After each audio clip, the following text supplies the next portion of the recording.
Hi friends, good afternoon. இன்றைக்கி வந்து நெத்திலி கருவாடு உருளைக்கிழங்கு தொக்கு எப்படி ப்ரிப்பேர் பண்ணுறதுன்னு நான் சொல்கிறேன்.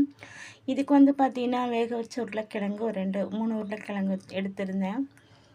கடாயில் வந்து பார்த்திங்கன்னா எண்ணெய் கொஞ்சம் போட்டு ஆஸ் யூஷுவல் எப்போவுமே நம்ம தாளிக்கிற மாதிரி கடுகு, கருவேப்பிலை, வெந்தயம், 2 பச்சை மிளகாய் போட்டிருக்கேன், 2 பூண்டு தட்டி போட்டிருக்கேன். அதுக்கப்புறம் குட்டி குட்டியாக கட் பண்ண ஆனியன், அப்புறம் தக்காளி, இது ரெண்டுத்தையுமே சேர்த்து நல்லா பச்சை வாசனை போகிற வரைக்கும் நம்ம வதக்கிடலாம். அதுக்கப்புறம் பார்த்திங்கன்னா நம்ம ஒரு 1/2 ஸ்பூன் வந்து மஞ்சள் பொடியும், அதுக்கப்புறம் பார்த்திங்கன்னா 2 ஸ்பூன் வந்து மிளகாய்த்தூள், வீட்டில் அரைச்ச மிளகாய்த்தூள் தான் ஃப்ரெண்ட்ஸ் இது போட்டிருக்கேன். அதுக்கப்புறம் பார்த்திங்கன்னா நம்ம வந்து நெத்திலி கருவாடு வந்து கொஞ்சம் மண் தூசி நிறைய இருக்கும். ஒரு 4 டைம்ஸ் வந்து நான் ஹாட் வாட்டர் போட்டு ஊற வச்சு அது 4 டைம்ஸ் வந்து க்ளீன் பண்ணி வச்சுருந்தேன். இப்போ மஞ்சப்பொடி, மிளகாய்த்தூள் இது ரெண்டுத்தையுமே வந்து சேர்த்துட்டு பச்சை வாசனை போனதுமே ஒரு கப் தண்ணி வந்து ஊற்றி நம்ம வந்து கொதிக்க வச்சிடலாம்.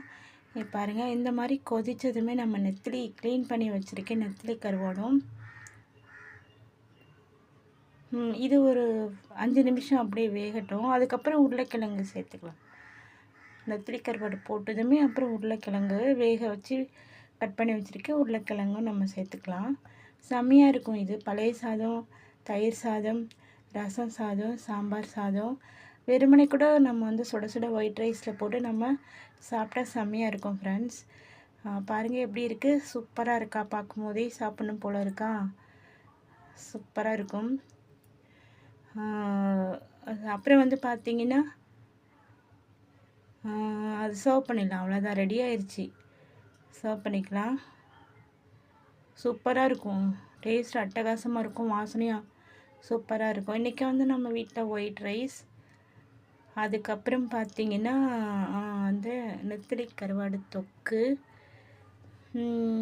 அப்புறம் வந்து பார்த்திங்கன்னா நம்ம வீட்டில் ரசம் இருந்துச்சு, சாம்பார் இருந்துச்சு, எக் இருந்துச்சு. ஆனால் நான் இன்றைக்கி வந்து பார்த்திங்கன்னா நெத்திலி கருவாடு தொக்கோட ஒயிட் ரைஸ் சாப்பிட்டேன்.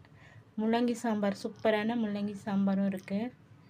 இன்றைக்கி நம்ம வீட்டில் முள்ளங்கி சாம்பார் சூப்பராக இருந்துச்சு. இன்றைக்கி நீங்களும் நெத்திலி கருவாடு இந்த மாதிரி ப்ரிப்பேர் பண்ணி சாப்பிடுங்க ஃப்ரெண்ட்ஸ். சூப்பரான சுவையான நெத்திலி கருவாடு ரெடி ஆயிடுச்சு. அவ்வளோதான். ஒயிட் ரைஸ் கூட நம்ம போட்டு சாப்பிட்லாம் ஃப்ரெண்ட்ஸ். சூப்பராக இருக்கும்.